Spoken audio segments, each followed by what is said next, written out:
والسلام على أشرف الأنبياء وسيد المرسلين نبينا محمد وعلى آله وصحبه أجمعين. Ama ba'd, her şeyden önce kardeşimizi tebrik ederim. Allah Subhanahu ve Teala kardeşimizi hoşbaht etsin. Bu dünyada ve ahirette onu sabit etsin.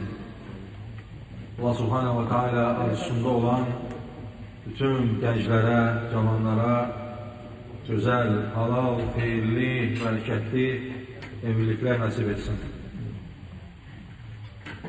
Allah Resulü sallallahu aleyhi ve sellem evlenenler için her zaman dua ederdi. Çünkü dua her makamda duanın öz yeri var. Ailenin ıslahı için, ailede xoşbəxtçiliğin olması için her zaman Allah'tan yardım istemeliyiz. Allah Resulü sallallahu aleyhi ve sellem buyurardı ki, evlenen iki gence barakallahu lekuma ve baraka aleykuma ve cema'a beynekuma fi hayrin. Allah sizi hayır, bereket üzerinde cem etsin, sizlere bereket versin. Hakikaten muhterem kardeşler, evliliği Allah Subhanahu ve Teala'nın insana verdiği güzel nimetlerden birisidir. Nimetler çoktur. Bu makamda evliliği de en güzel nimetlerdendir. Çünkü evlenmeyle mümin dinini korumuş olur. İffetini korumuş olur. Allah Resulü sallallahu aleyhi ve sellem her zaman gençlere evlenmeyi tavsiye ederdi. Buyurardı ki, ya ma'şaraş-şebab men istata'a minkumul ba'a felyetezevvec. Ey gençler, ey cavanlar, evlenin diye tavsiye ederdi. Ve innehu agazzu lil basari ve ahsenu lil farc. Hakikaten o evliliği gözü koruyor ve iffeti koruyor. Onun için de tövsiye olunur ki tez evlenmek. Vakti gelip çattısa sebeplerden tutarak gençler evlenmelidir ki fitne fesad olmasın. Necə ki Allah Resulü sallallahu aleyhi ve sellem buyurur ki, kapınıza dini, ahlakı güzel olan birisi gelirse evlendirin.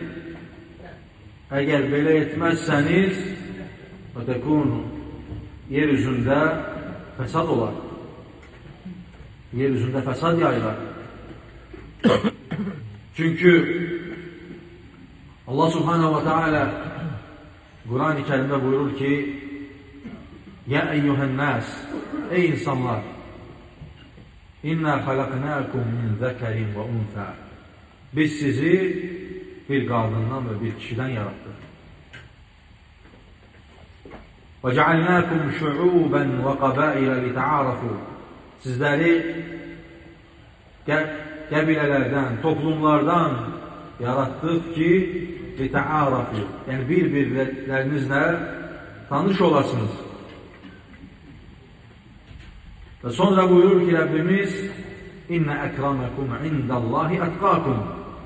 Allah katında en hürmetliniz,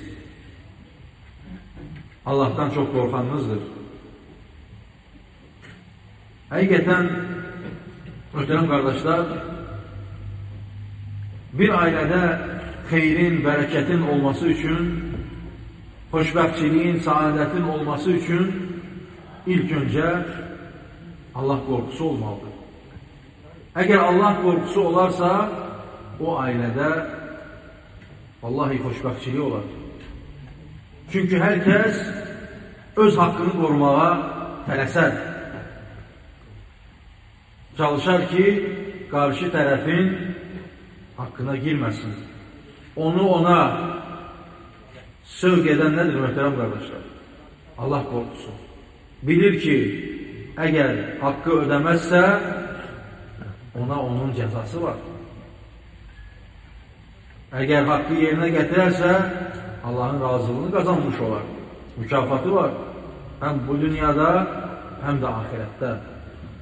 Nəyə görə bir çox ailələr dağılır, yola getmir, sıxıntılar olur? Ən böyük səbəbi də odur ki, evdən iman qalxır, təqva qalxır, artıq hər iki tərəf bir-birinin haqqına girməyə başlayır. Və beləliklə də görürsən ki, sonu gözəl tamamlanmır. Bir yerdən ki, Allahın əmrləri, qadağaları qalxarsa, o yerdə xeyir və hərəkət olmaz. O ailə heç zaman xoşbəxt olmaz. Və hər bir müsəlman da, hər bir insan da bu dünyada nə istəyir? Rahatçılıq istəyir, saadət istəyir, xoşbəxtçilik istəyir, huzur istəyir. Huzur da dinimizdədir. Bütün xoşbəxtçiliklər İslam dinindədir, möhtərəm qardaşlar. Vallahi biz onu başqa heç bir yerdə axtarmamalıyıq. Nə xeyir varsa, hamısı İslamdadır. Əgər onu gözəl şəkildə özümüzə, ailəmizə, övladlarımıza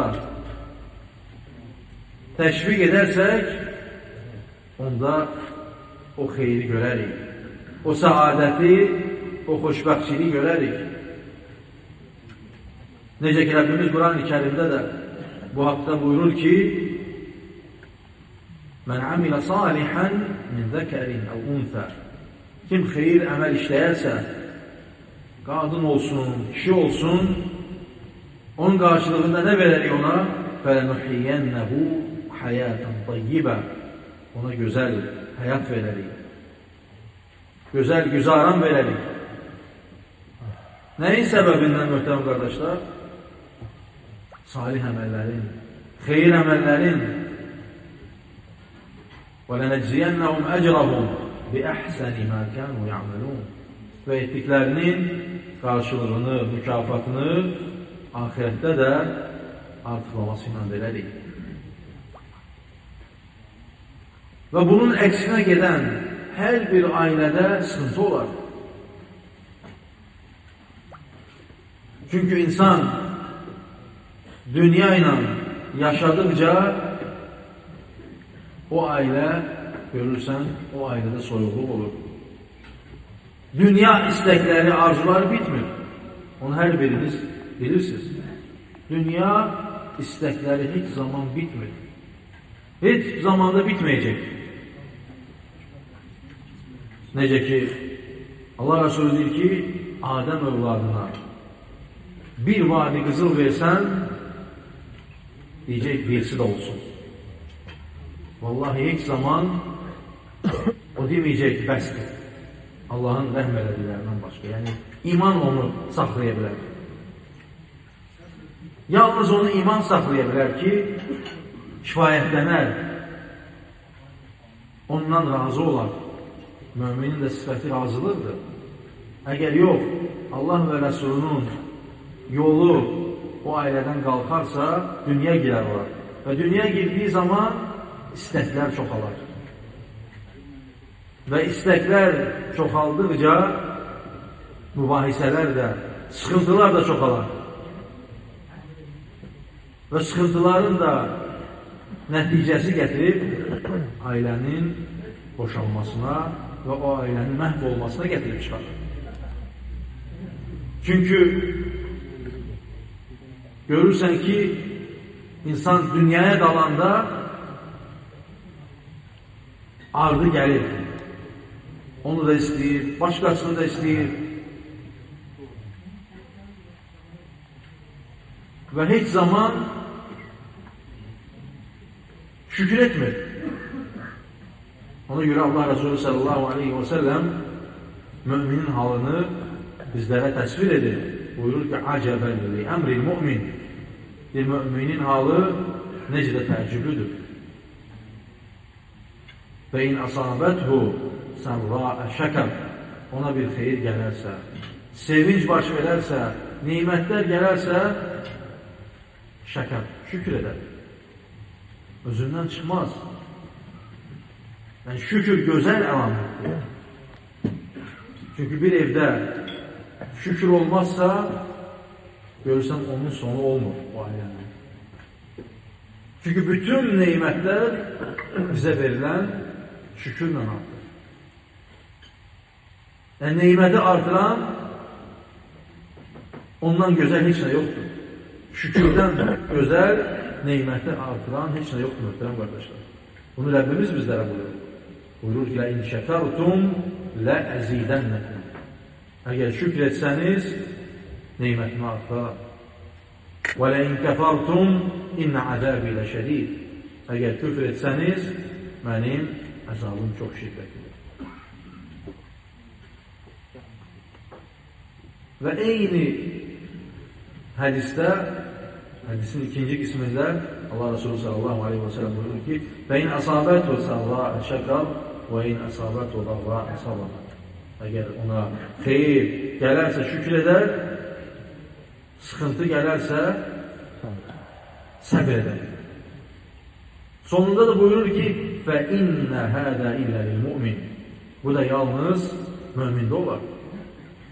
Ona görə evimizə imanı aparmalıyıq. Ki, o evdə xoşbəxtçilik olsun. Hər zaman evinə imanı apar. İmanın cücərməsinə, çoxalmasına səbəb olan amilləri, səbəbləri evində yaşar. Əgər xoşbəxtçiliyi istəyirsənsə, hər birimizə aid. Bacardığımız qədər bunun üzərində çalışmalıyıq. Çünki başqa heç bir yerdə xoşbəxtçilik tapa bilmərik. Dünyanın bütün neymətləri də sənə gəlsə, vallahi o xoşbəxtçilik sənə gəlməyəcək. Əgər dinini düzgün yaşamazsan və onu evdə yaşatmazsan. Çünki evləndikdən sonra artıq hər birimizin üzərində Rəbbimizin də buyurduğu kimi bir məsuliyyət var. Necə ki, Rəbbimiz buyurur ki, ey iman gətirənlər, ya eyyuhəl-ləzîne əmənu, qu ənfusəkum və əhlikum nara, öz nəfsinizi və ailənizi, əhlinizi yanacağı insanlar və daşlar olan oddan qoruyun. Bizimlə kifayətlənmədi. Yalnız əvvəl subay idin, subay olarkən özünü qoruyurdun, özünün üzərində çalışırdın. Ancaq evləndikdən sonra bu artıq məsuliyyət daha da artır. Rəbbimiz bizlərə buyurur ki, onları da qoru. Qiyamət günü soruşulacaqsan, əgər onlara da öyrətməzsən, evləndikdən sonra qiyamət günü Rəbbin səndən soruşacaq. Başqasını soruşmayacaq, ailəni səndən soruşacaq. Allah subhanahu wa ta'ala tüm müsəlmanların ailəsinə xeyir, bərəkət versin. Allah subhanahu wa ta'ala tüm müsəlmanları xeyir, bərəkət üzərində cəm etsin. Doğru yol üzərində Rəbbimiz hər birimizi sabit etsin son nəfəsimizə qədər. Bir daha qardaşımızı təbrik edirəm. Allah xoşbəxt eləsin, xeyirli bərəkət eləsin. Sallallahu aleyhi ve sellem ala nəbiyyina və nəbiyyina Muhammed.